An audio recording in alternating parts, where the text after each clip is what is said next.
ಆತ್ಮೀಯ H16 news ಅರ್ಥಾತ್ ಹೇ ಸೀತಾರಾಮಗೆ ಸ್ವಾಗತ.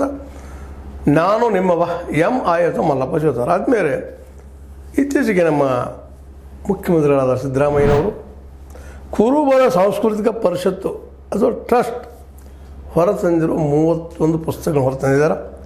ವಿಶೇಷವಾಗಿ ಕುರುಬರ ಬದುಕಿನ ಬಗ್ಗೆ, ಅವರ ಬಾಳಿನ ಬಗ್ಗೆ, ಅಲೆದಾಟದ ಬಗ್ಗೆ ಅನೇಕ ಮುಖಗಳನ್ನು, ಅವ್ರ ನಂಬಿಕೆಗಳ ಬಗ್ಗೆ ಈ ಎಲ್ಲ ಪುಸ್ತಕಗಳಲ್ಲಿ ಅನಾವರಣಗೊಳಿಸಿದ್ದಾರೆ ಅಂತ ಹೇಳ್ತಾ ಇದ್ದಾರೆ.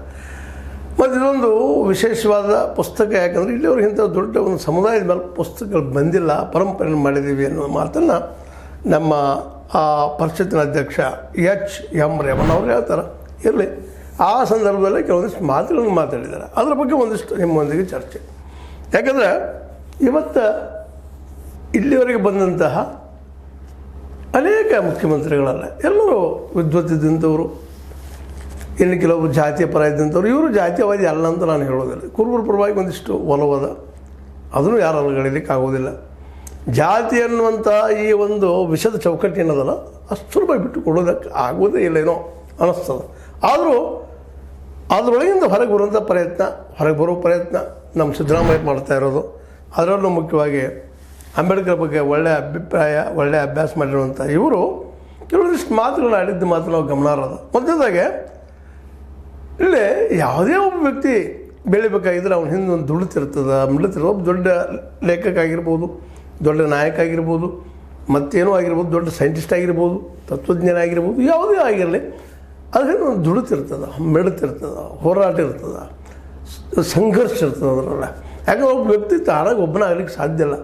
ತಾ ಬಂದಂಥ ಕುಟುಂಬ, ಸಮಾಜ ಅವನ್ನೆಲ್ಲ ಉಳಿಸ್ಕೊಂಡು ಬೆಳೆಸ್ಕೊಂಡು ಹೋಗುವಂಥ ಪ್ರತಿಯೊಬ್ಬ ವ್ಯಕ್ತಿಯ ಜವಾಬ್ದಾರಿ ಇರ್ತದೆ. ಅದರಲ್ಲೂ ಮುಖ್ಯವಾಗಿ ಎಲ್ಲರೂ ಏನಾಗಿಬಿಡ್ತಾರಪ್ಪ ಅಂದ್ರೆ, ಕುಟುಂಬ ಬಂದಾಗ ಕುಟುಂಬಕ್ಕೆ ಸೀಮಿತ ಅಲ್ಲೇ ಉಳಿದ್ಬಿಟ್ಟು ಬಿಡ್ತಾರೆ. ನಮ್ಮ ಮನೆ, ನಮ್ಮ ಮಗ, ನಮ್ಮ ಮಗಳು, ನಮ್ಮ ಅಜ್ಜ, ನಮ್ಮ ಆಯಿ, ನಮ್ಮ ಅಪ್ಪ, ನಮ್ಮವ್ವ, ಅಲ್ಲೇ ಗಿರಿಕಿ ಹೊಡಿತಾ ಹೋಗುವಂಥವ್ರು ಭಾಳ ಇದ್ದಾರೆ. ಅದು ತಪ್ಪಂತಲ್ಲ, ಅದು ನಾವು ಹುಟ್ಟಿದ ಪರಿಸರಕ್ಕೆ ಕೊಡೋ ಗೌರವ, ಒಪ್ಪು ನಾವು ಅದನ್ನು. ಆದರೆ ಒಬ್ಬ ಅದರಿಂದ ಸಿಡಿದ ಮೇಲೆ ಎದ್ದು ಬರೋದು ಸುಲಭದ ಕೆಲಸ ಅಲ್ಲ. ಸಾರ್ವಜನಿಕರಿಗೆ ಅದರಿಗೆ ಒಬ್ಬ ನಾಯಕನಾಗೋದು, ಅದ್ರ ಜೊತೆ ಒಬ್ಬ ದೊಡ್ಡ ಕವಿ ಆಗೋದು, ಲೇಖಕ ಆಗೋದು, ಸೈಂಟಿಸ್ಟ್ ಆಗೋದು, ಇವೆಲ್ಲ ಅಪರೂಪದಲ್ಲಿ ಅಪರೂಪದ ಅವ್ರ ಹಾರ್ಡ್ ವರ್ಕ್ ಮೇಲೆ ನಿಂತಂಥದ್ದು. ಅದರ ಒಂದು ಮಾತು ಹೇಳ್ತಾರಲ್ಲ, ಭಾಳ ಸುಂದರವಾಗಿ ಹೇಳ್ತಾ ಇದ್ದಾರೆ ಸಿದ್ದರಾಮಯ್ಯನವರು. ನಾಲಿಗೆ ಮೇಲೆ ದೇವಿ ಅಕ್ಷರ ಬರೆದ ಕಾರಣ ಕಾಳಿದಾಸ ಸಾಹಿತ್ಯ ಆದ, ರಾಮಾಯಣ ರಚಿಸಿದ ವಾಲ್ಮೀಕಿ ಧರಳುಕೋರನಾಗಿದ್ದ ಎಂಬ ಮಾತು ನಂಬಬೇಡಿ. ಶೂದ್ರರು ವಿದ್ಯಾವಂತರಾಗಿ ಮಹತ್ತರವಾದದ್ದನ್ನು ಬರೆದರೆ ಇಂತಹ ಕಥೆ ಕಟ್ಟಿ ಹೇಳುತ್ತಾರೆ. ಶೂದ್ರರು ಶಿಕ್ಷಣ ಪಡೆದರೂ ಗೌರವಿಸುವುದಿಲ್ಲ ಎಂದು ವಿಷಾದ ವ್ಯಕ್ತಪಡಿಸಿದರು.